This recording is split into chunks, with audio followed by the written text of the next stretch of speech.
We are no strangers to the fear that certain events can bring us, from natural disasters to those caused by humans, whether war, violence, or financial. History offers a perspective and lessons on how to manage what the future brings. Historian Feliks Banel and I recently looked back at some of the most fearful moments in our nation. So as the global economy is collapsing in the late 1920s, you have political upheaval here at home. President Roosevelt is elected in 1932, and it's no coincidence that in his inaugural address he says, the only thing we have to fear is fear itself. In every dark hour of our national life, a leadership of frankness and of vigor has met with that understanding and support of the people themselves, which is essential to victory. And Roosevelt's a good leader, whatever your political stripe is. Roosevelt was a master of communicating with the public to help ease their fears. And he tried to explain very carefully, very calmly about, the money was here, the money was there, and there's really, sort of nothing to worry about because we're addressing these things.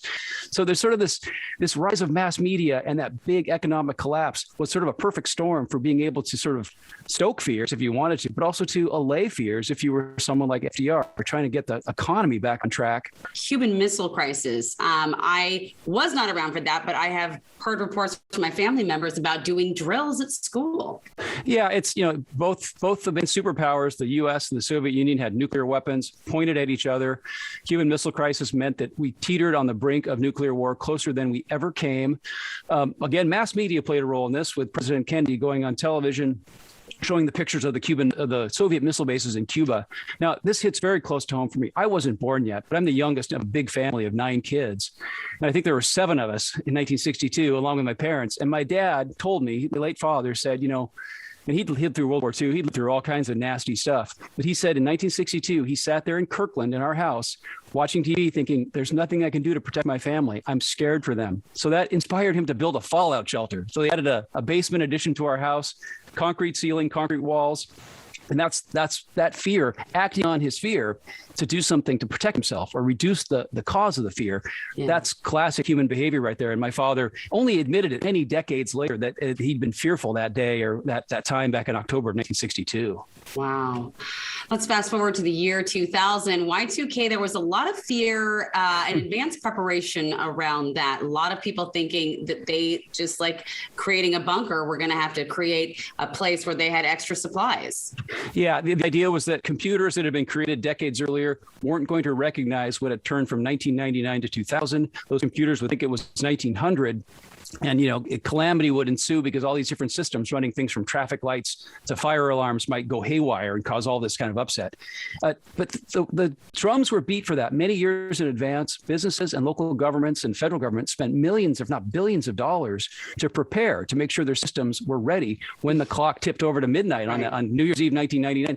And as far as I know, nothing bad happened from that. Moving on now to a very sad moment in our nation's history, 9/11. After it happened, there were a lot of things that caused fear, and some of that fear bled into violence and racial violence. Yeah, and that's the main thing, a takeaway from 9/11 is that fear of the other. It happened in World War II, fear of Japanese, and they rounded up Japanese Americans and put them in concentration camps here in America against the Constitution. There's all kinds of violence against Arab Americans or people who are perceived to be Arab Americans or Muslims in the wake of 9/11. And 9/11, that's the closest we've come in my lifetime to experiencing war, coming under attack like that. Yeah. And I always remember President Bush, again, whether you support his politics or not, he gave a brilliant speech that sort of eased the fears when he stood there at ground zero and said, he had that bullhorn like, I hear you. I can hear you. The rest of the world hears you. And the people who knock these buildings down will hear all of us soon.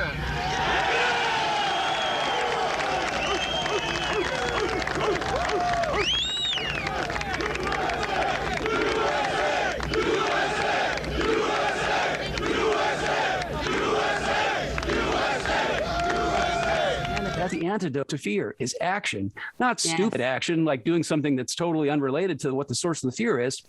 but smart action to eliminate the source of the fear, or at least reduce the danger of being harmed by it. And that was a classic moment. That was probably the best speech President George Bush ever gave. Let's talk about a moment where action couldn't help out many people, and it was a time that created a lot of fear in the future.